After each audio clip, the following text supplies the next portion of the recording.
Welcome to the Dr. Gundry podcast. You know, sometimes you meet someone and you just know that person is your perfect soulmate. Some people call it love at first sight, and believe me, I am living proof that it's true. On today's special bonus episode, I'm joined by my wife, Penny. You're going to hear the incredible true story of how Penny and I reunited, how our marriage emerged from adversity stronger than ever, and how yours can too. And the one thing she thinks you need to know about me. Penny, welcome to the Dr. Gundry podcast. It's great having you on the show. Thank you, sweetie. It's nice to be here. I feel like this is bonus time for me to spend with you since our time is so infrequent together. So this is that's why it's a special episode, because we get to spend an hour together that we normally don't have. Exactly. All right, so first question that people always want to know is, how did we first meet? You want to start with that? Yeah, it's such an interesting question because that is the first question people always ask us. And I think that people feel the energy that we have together, and they just want to know how that energy evolved. We met on spring break in Jamaica, in Montego Bay. In 1970. You were singing down there for the Yale Baker's Dozen, which was a singing group, and I was down there on spring break vacation. With your parents? Yeah, and I was in the audience. It was an after dinner concert you were performing, and you and I made eye contact, and that was it. I was smitten after that initial night spending with you, learning a little bit about you, and the next morning I told my parents I had met the man I was going to marry. Now let's clarify. The first night we spent out on a golf course. Just talking. Yeah, just talking. That's what you did kind of back then. And the problem, and I had to leave the next morning. Right, early in the morning. And you literally walked into your parents' room and said, I met the man I'm going to marry. Yeah. Problem was, what? Well, there's no problem. It was just a little bit of a difficult relationship because you were going to school in New Haven at Yale, and I was going to school in Santa Barbara at UC Santa Barbara. So we did have a long-term relationship. Back then we still had telephones, landlines, and we would talk to one another every Sunday, because it was cheaper to talk on Sundays. The rates were lower than to talk during the week. And then when we had any time off from school during the summertime, my parents lived in Connecticut and your parents lived in Atlanta, Georgia. So we would reconnoiter either at my parents' house or your parents' house. And we did that for almost 3 years. Yeah, actually 3 years. Yeah. Exactly. And then you tell this part of the story. It gets better. Yeah, so I got into medical school at Georgia, in Augusta, Georgia. And you actually graduated from UCSB and started working in a Bank of America, still living in Santa Barbara. And at the end of first year of medical school, I flew out to Santa Barbara, and I mean, we had picked out China. Our parents had met each other, and I flew out and said, well, it's time to fish or cut bait. It's time to get married, and you need to move, to Augusta, Georgia. And you said, well, no, I hate Georgia. No, I didn't say that. I just said that you were geographically undesirable. Because I was living in paradise in Santa Barbara, and I had left the East Coast, having been born and raised on the East Coast, and really didn't want to move back in that direction. So at the Santa Barbara airport, we kissed and shook hands and said, have a happy life. But I knew you were going to call me right away as soon as you got back to Augusta. I just knew that. How could you not call? Well, you didn't call. I didn't because No, you didn't call. I said, well, she said, that's it. I'm not moving to Georgia, and have a nice stay. And and so I was so brokenhearted that 6 weeks later I was engaged to be married to a woman I actually did not know until I returned to school. And so talk about rebound. Holy cow. And so anyhow, you pined away for a while. A couple of years, because I knew that you were going to come to your senses and call me. So I waited a couple of years, and then I too, in fact, got married. But you canceled your wedding 3 times. 2 or 3 times, yep. But I did go through with it, but I never forgot you. And in those days, there were telephone books. So when I did a lot of traveling, I would look in the telephone book and see if there was a Steve Gundry living in the town that I was visiting. And no Steve Gundry. Never heard from you again. And we both had, quite frankly, horrible marriages, long, horrible marriages. Mm-hmm. I was blessed with 2 beautiful girls, and so I guess that's a blessing. So let's fast forward 20 years, and I became a very famous heart surgeon living in California, in Loma Linda, California, and professor and chairman at Loma Linda Medical School, and living in California, where really I never thought I'd ever live, because I thought California was Florida with cold water. And I had moved with my husband at that time to Atlanta, Georgia. Where, of course, you would never. Yes, where I had declined to live with you, but I was living there with my husband at the time. So we had just reversed locations. So anyhow, I was on the Today Show with Brian Gumbel, and we had done a baby heart transplant, and I was doing 60 baby heart transplants a year. I wonder why this got picked up by the Today Show. So there we are, we're getting interviewed, and who would be watching the Today Show that morning from her home in Atlanta, Georgia? Me! Than Penny. And so you called your... Well, I couldn't, first of all, I couldn't believe it. I think I was doing the dishes, and I heard Brian Gumbel say, Dr. Stephen Gundry, and I just kind of did a double take.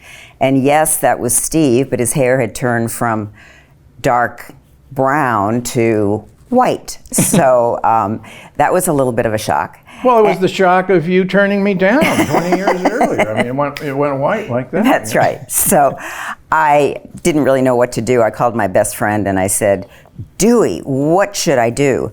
And she said, well, send him a note. Well, back then we didn't even have email going on. No? Yeah. So I wrote you a very professional, nice note congratulating you. And let's just say you and your husband were separated, mm-hmm. and I and my wife were separated at that time. Right. So I wrote this nice note congratulating you on your successes and saying, P.S., what are you doing in California? And I mailed it on a Friday, and I thought, okay, Tuesday he'll be calling me. And sure enough, Tuesday I got the phone call. Well, yeah, this is a nice little note. My longtime secretary brings it up to me. She opens all my mail, but she didn't, because it says personal and confidential. She says, this is from, Penny Gustafson. I said, I don't know any Penny Gustafson. And she said, well, it's personal and confidential. And, open it up, and, perfume wafts out. That's so not true. That's so not true. And she's got her business card. You were selling... I was selling real estate in Atlanta. So yeah. So I'm reading it, and I look up Barbara, my secretary, and I said, Barbara, this is the love of my life. I said, what should I do? And she said, well, call her, you idiot. So I actually had a case down in the OR. And so I got in the elevator to go to the OR, and I picked up the phone in the OR Tuesday, and she's sitting probably by her phone at the office going 3, 2, 1, ought to be him. Gundry should be calling. Yeah, and so we actually had kind of a pleasant chat for quite a while. And, if you're ever in, Atlanta, stop by, et cetera, et cetera. And then she always used to call me Gundry, never called me by my first name. And kind of out of the blue, she said, "Oh, Gundry."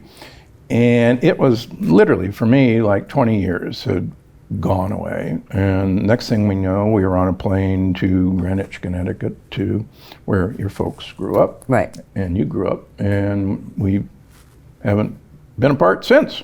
So you moved out back to California. I do real fast. Yeah, real fast. Real fast. And so, so that's how it happened. So we've been together 25 years now. And, And I remember always being unhappy in my first marriage and talking to my mom about it. And my mom would always say, "You should have married Steve Gundry." Yeah.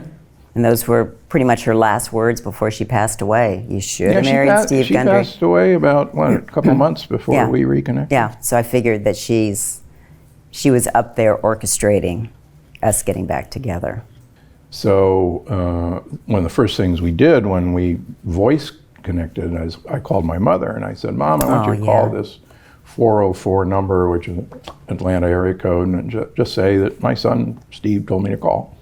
So go ahead, say that. Tell that story. The phone rings and I pick up the phone and I hear this little voice say, "This is Bev Gundry, and my son Steve Gundry told me to call this phone number." And Bev and I had been soulmates too when you and I were dating. And of course, I can't even tell the story. I start crying. I just burst out crying and, "Bev, it's me." Yeah. And she said, "Oh my gosh, are you back in our life?" Yeah. And so, and actually it turns out that we spent incredible quality time with both of my parents until they passed away a couple of years ago. We were always touring the world with them on vacation. We'd go down to their house in San Diego. So it was a whole family got reunited. And right. You had lost both of your parents. So it was like having she got a new set of parents as well. And then Bev and myself look so much alike, Yes. which is kind of freaky. It's very freaky. Yeah. Girls are supposed to marry their father, and guys are supposed to marry their mother. But you did. Yeah, you did. You're not supposed to look exactly like your mother. It's like, ooh, it's scary. When people see pictures of them, we'd always play a guessing game. Who's the parent? And everybody would guess that my parents were actually her parents because of this resemblance. And then we got a bonus gift that neither of us was expecting. You want to talk about that? Yes. Melissa, your daughter. She's your daughter now. That's right. She was 13 years old when I had the opportunity to help raise her. It was such a blessing. It's some of the hardest times I've ever gone through. And she had some acting out issues that we had to deal with, and it was a very hard time. I grew up so much in those 10 plus years, as did she, and she has become one of the loves of my life. Yeah, no, she runs your store and I always tell her, I say, the reason I didn't have children is because I could never love my child as much as I love you. Oh, now you're going to start crying. She's crying, folks. So things always seem to have a way of working out for, I guess, everyone involved in a lot of ways we could never imagine. We've talked to other people who have had kind of similar experiences of reconnecting with their high school sweetheart or their college sweetheart or someone they know. Often it's because of the death of a spouse that seems to have done it. But what do you think, if you were going to do it over again, how do you know when it's time to call it quits? And how do you know when it's time to come back? Any thoughts?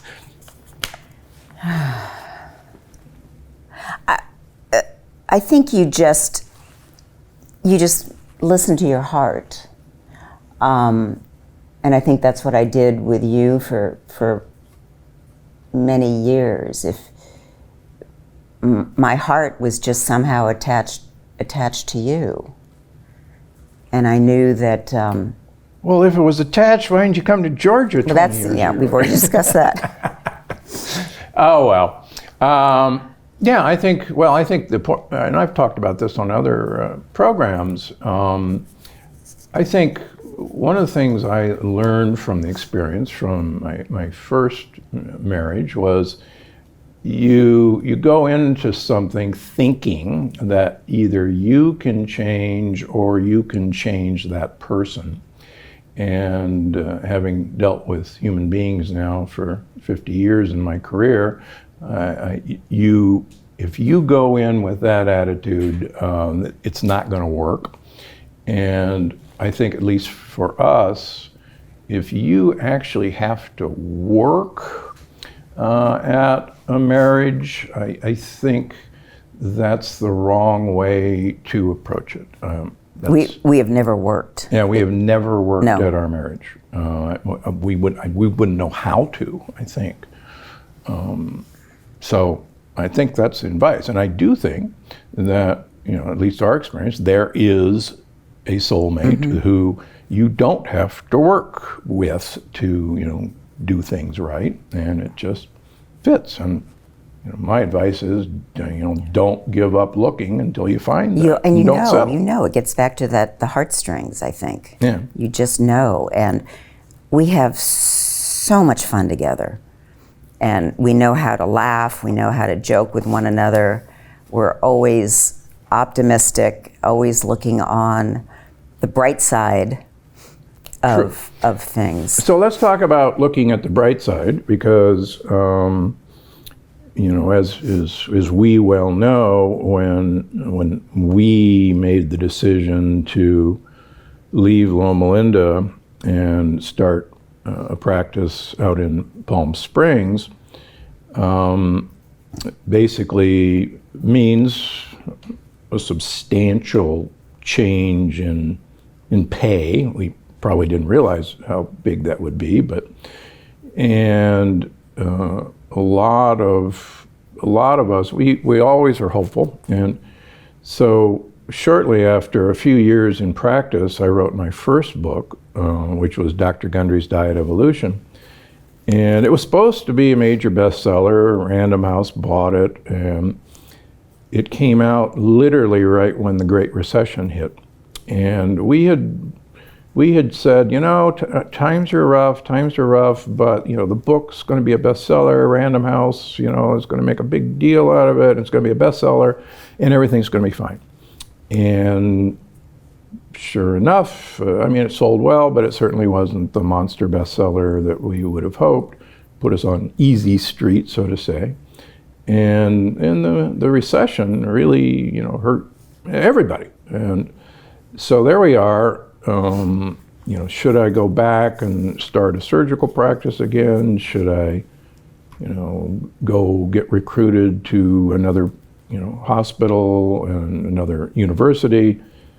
And you kept saying, which you are a stubborn person, well, I'll miss you, and you can certainly come and visit on vacations and weekends, but I'm not leaving California. I got it back here, and I'm not leaving. So that makes me think you really only came back for California and not for me. But that's another story. So, what was it like? When I was traveling all over the world as a very famous heart surgeon, we flew business class, stayed at very nice hotels. And then then we couldn't do that. And let's merge into, you started a business, because quite frankly, we needed the money, and you had a crazy idea. So why don't we talk about what's it like? I made a career change at 50, and you've had multiple careers. You were a Pan Am flight attendant. You sold real estate. You got a degree in design, and then what happened? Well, I got this degree in design, and I thought, well, I'll start working with clients and designing homes and that sort of thing. And I realized, oh my goodness, I can't be with a client for a year choosing the white paint that they wanted to use throughout their house. So I said, this isn't going to work. I said, how can I use my design degree? And I thought to myself, I'm going to open up a retail store, knowing nothing about retail, and I'm going to sell accessories, women's accessories from around the world. So I presented this idea to you, and you thought I was kind of half crazy, but you were very supportive of me. And I found a wonderful little storefront on El Paseo in Palm Desert, named the store Zents, and then said, okay, now what do? I designed the store according to my idea of what a retail store should look like. It's only about 600 square feet, but I did some very cool design work inside. And then needed merchandise, and started buying some very unique, unusual handbags from a Korean man who was living in New York City. And then I thought, no, I need more than just handbags in here. Make a long story short, ended up going to Europe, and literally back streets in Paris and in Florence, in Rome, and finding designers that really didn't have any sort of presence in the United States, and introducing their product into my store.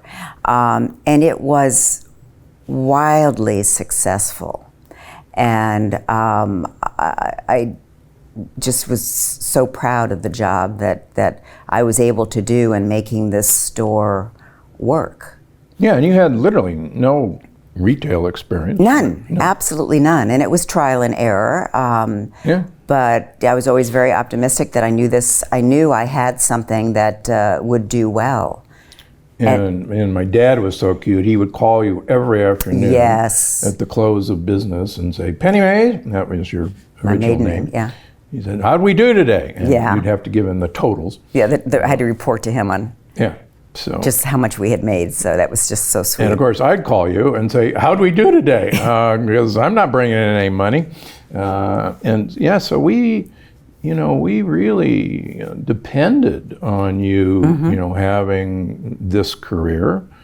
And so anyhow, so when everything hit, we still had to get over to Europe several times a year to meet with your then designers and find new designers. And we, now we're in the back of the airplane. Back of the bus. I'll tell you a funny story. The first time we were in the far back row of Air France, a big jumbo jet going over to Paris, and you said, I can't be back here. I get claustrophobic. This is not going to work. Well, I looked down the aisles of the plane. It was just people everywhere. And I said, I can't do this. I need to be a little bit closer to Now, the front. people are hearing, oh, prima donna. Well, you actually were scared, claustrophobic. Yeah. Well, the first thing, the minute the engines went on, she closed her eyes and she didn't wake up until we landed in Paris. Best sleep of my life. Best sleep of your life. And back in coach. So I said, hey, sorry. From now on, it's coach. From now on, it's coach. Guess what? And the funny thing was, we had to find hotels that were really cheap. I mean, really cheap. Sometimes it was places where it was by the hour. Yeah, for it was other it was purposes. interesting. True. And we kept calling it the pizza tour because all we could we'd get a croissant for breakfast and, you know, a pizza, and that was all we could afford. And we just But we we'd still had laugh about such a it. good We had a time. great time, and we'd laugh about it. And we'd say, you know, next year, you know, we're gonna be, you know, back in business class, and we're gonna be at that hotel. Well, next year took a long time, but we always just said, you know, this is temporary, and, you know, let's make the best of what we can do. And we learned that we can adapt to any situation. Yeah, I think that's a very important lesson. And it is adaptability. And I think rather than, you know, like Tony Robbins says, you know, life doesn't happen to you, it happens for you. And, you know, kind of looking back, you know, we drove this old beat up Volvo, secondhand Volvo. Oh, yeah. Yeah. And so we just, we did fine. Dogs didn't know any different, and I suppose that's the important thing. Dogs really didn't care whether it was a Volvo or a Mercedes. They still loved us. That they were riding in. Yeah. So, how do you stay optimistic when things look pretty bleak and you don't know who to pay at the end of the month, which we went through, and we met with bankruptcy, you know, attorneys. What, any secrets? I think you just have to, as the expression we used was, chop wood and carry water. And just you get in the trenches and you pull yourself up by your bootstraps and you keep on going, and you find joy in small things. And we never lost the gratitude that we had for one another.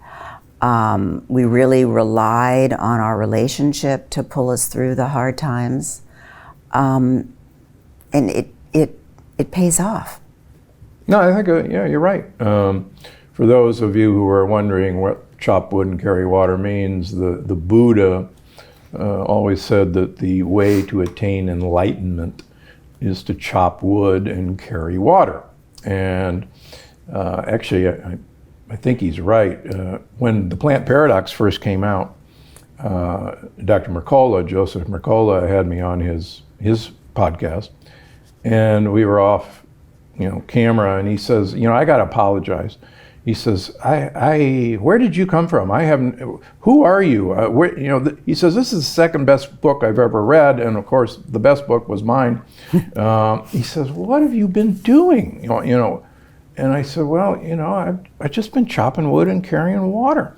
And I think that's probably the key to everything. And, you know, enjoy chopping wood and enjoy carrying water and do the best you can do at whatever you're dealt. And can I tell one more story from Georgia? Not about you, but it's about this sort of mentality. I was a scrub tech at Grady Hospital in downtown Atlanta, Georgia, which was the inner city hospital.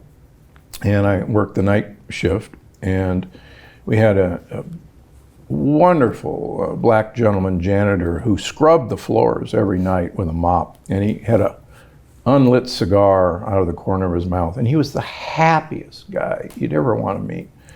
And, you know, I'm a young buck college student, you know, with the world ahead of me, and I'm going, one night I said, you are so happy. I said, you know, what the deal? You know, I'm thinking, you're a janitor in an inner city hospital. What do you have to be happy about? And he said, you know, he says, you guys do such important work. And he says, I realize that seeing is so important to what you do. You have to have perfect conditions to see. And so these floors reflect light. And the shiner these floors are, the better you can see. So my job is so important because without the floors shining, you can't do the important work you do.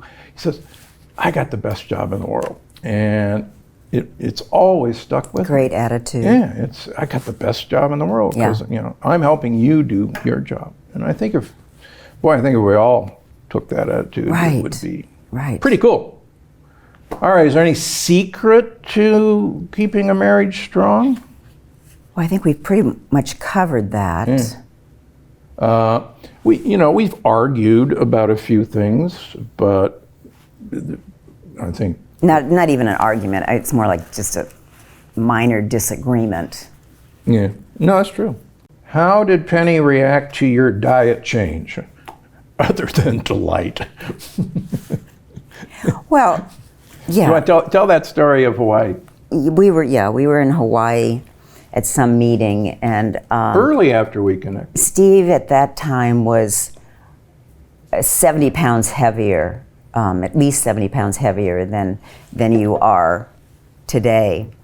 And you were gourmand, and you enjoyed food, and you would eat everything and anything that was on your plate. And in Hawaii, at this meeting that we're at, there was lots of buffet style meals, and you would pile on the food, and it was quite disgusting.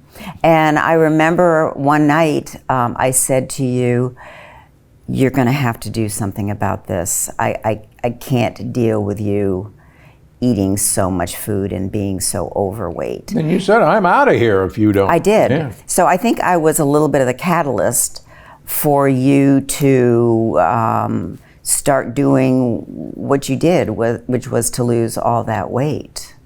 Yeah, I know, and that's so hard because, I mean, choosing between all that food and you. Hey. Yeah, I mean, wow. So everybody wants to know, you are an incredible athlete. You've been an incredible athlete for as long as I've known you. And you're now 70 years old, as I am. You're a few months older than me. 3. Yeah, 4. But hey, Who's counting? It's actually 3.5. But so what's your secret? I mean, number one, why have you always been athletic? Did Yes, you come out of the box? I think, no, I didn't come out of the box athletic, but I think it's an exaggeration to say I'm an incredible athlete. Yes, I used to run marathons. Yes, I ran the 100th running of the Boston Marathon. And finished. Yes, and finished, and lived to talk about it. And then I hung up my running shoes, but always have been very active in sports since from my 20s on, I guess. And I think part of that attraction for me is the endorphin rush that I get from exercising. That was the initial reason that I would exercise. And then I realized the health benefits, the benefit to the brain. And you may be able to elaborate a little bit more on that, but it is very, very important for our brain to be stimulated by exercise. So that keeps me going. And now I play tennis. I do a lot of weightlifting. I think weightlifting is extremely important as you age. I do Pilates. Every morning I walk our dogs 3 miles. Peloton. Yeah, we have a Peloton at home, so I do a lot of spinning. And I do some stretch classes too. I think that's also very important at this age. So. Yeah, I think it's important for particularly our women listeners is, women have a higher incidence of Alzheimer's than men, which shocks everyone who ever hears that statistic, but it's true.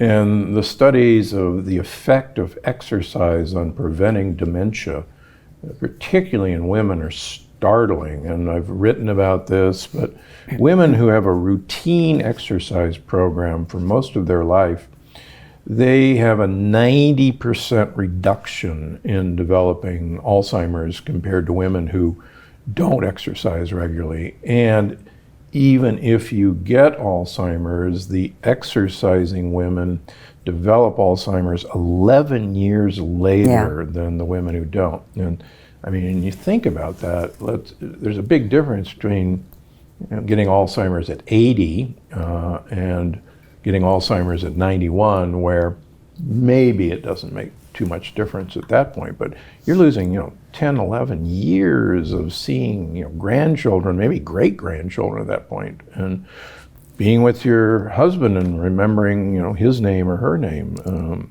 Any advice, I want to go back to you starting a business at 50 that you knew nothing about. Any advice? I mean, this is the time where we talk about it. Boy, if there was ever a time to maybe do something new, this is probably the perfect opportunity. Just do what you love, or I think I've always tried to challenge myself. I think, and as you get older, I think every day you have to do something that's outside your comfort zone. And for me to start a business at the age of 50 really challenged me every single day for quite a few years, because I didn't know what I was doing. And I've had the business now actually for 18 years. Yeah. And Melissa, the daughter that we were talking about before, she is now the store manager, and I've been privileged to teach her everything I know about the business, and now she's running the show and loving every day of it. So it continues. Very good. We've talked about probably people should never retire. Certainly I have no plans to, and we're both 70. I see in my practice the effect of retiring on men, and now frequently on women. And I see basically for most people a downward death spiral. They don't recognize it right away, but I can see it in their blood work. I can see it 1,000 times. So any third careers or fourth careers or fifth careers? I'm working on it. It's not for public information yet. I'll let you know. Oh, wow. Yeah. Oh, wow. Well, I never thought I was going to be a writer. It's interesting. People go into surgery because in general, you're a person who likes to write a 10-page history and physical examination. And if you like to do that, you go into internal medicine or family practice. And if you don't like to do that, you tend to go into surgery. And we used to joke that a typical surgeon's discharge summary would be: patient came in the hospital, had an operation, did well, and went home. And that's the summary. And the internal medicine doctors would be a 10-page, dissertation. And so I never really thought that I would end up a writer, and here I am now writing. Just finished my 6th book and starting on the 7th. So there's always some career that you never thought that you were going to do, and just keep doing it. Just keep doing it. All right. Next question. What's one thing you think the listeners should know about me? Oh, that's an easy one. An easy question to answer. You're an eyeglass whore. You have, at last count, 45 pairs of eyeglasses. No, that's yes. not true. But I understand. Men have very few ways to express their individuality and their creativeness and accessorize. And for you, it's your eyeglasses.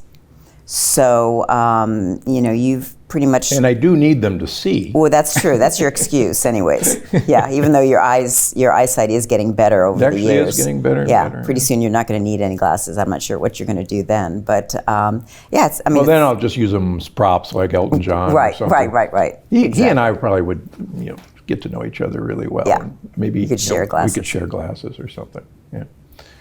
Yeah, well, I think people, when they see me, notice that I do change glasses quite a bit. So, yeah. All right, this is one for you.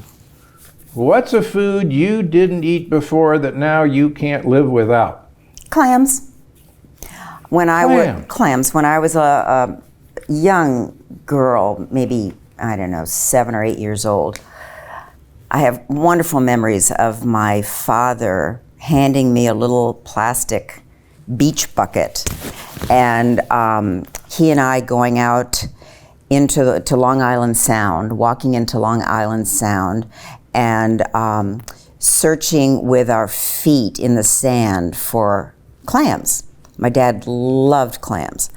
And really a lot of fond memories doing that. And I'd fill my bucket with clams, and he'd go inside and either eat them raw or steam them or have them with white wine sauce. And I just thought that was so disgusting. And it wasn't until a couple of years ago that I all of a sudden one night went out to dinner with you, and clams were on the menu the way my dad used to make them, and I tried them, and I've just been hooked on them. And then, of course, the health benefits, again, they can contain phospholipids, which are also an excellent additive for your brain. So knowing that, I've come to like clams, and I eat them all the time now. Yeah, that's it's weird. Yeah, I was researching the longevity paradox and finding that there are some really interesting phospholipids that are called plasmalogens in bivalves in shellfish, clams, mussels, scallops, oysters, and it turns out that there's some really, really good evidence that these phospholipids are very important for our brains. And back in the good old days, people literally lived on the coast long ago and ate a lot of shellfish. In fact, most of the roads in New England were paved with oyster shells. They ate so many oysters. So there you go. Next question. What's the best advice you've ever gotten? Best advice I ever got was from my mother, who said, "You should have married Steve." Bingo. Oh boy, is that a great way to end this. And yeah, and I guess you finally listened to her. Yeah. That's right. Finally. All right. Now, we have an audience question, but we've decided that Penny is going to be the audience question today for me, right? Okay. All right, so give me the audience question. Do you have any guilty pleasures? Ooh, other than you? Oh, no, sorry. We'll probably cut that too. Well, yes. As you know, when we go over to Europe, particularly Italy, I view it as research, and there is a particular pizza place in Santa Margherita, Liguria, which is on the coast of Italy in Liguria, that makes a wonderful, wonderful thin crust pizza with just the tiniest hint of tomato sauce and cheese, and it's covered with arugula, pizza con rucola. And I must say that we make a beeline every time we get near that place, and sometimes we will have 2 of those pizzas. So yes, I do eat pizza over in Italy. So yeah, I think that's my guilty pleasure. What do you think? I think that's a very worthwhile guilty pleasure. They do know us at the restaurant. They see us coming from blocks away. Dottore! Yeah, they do. It's so cute.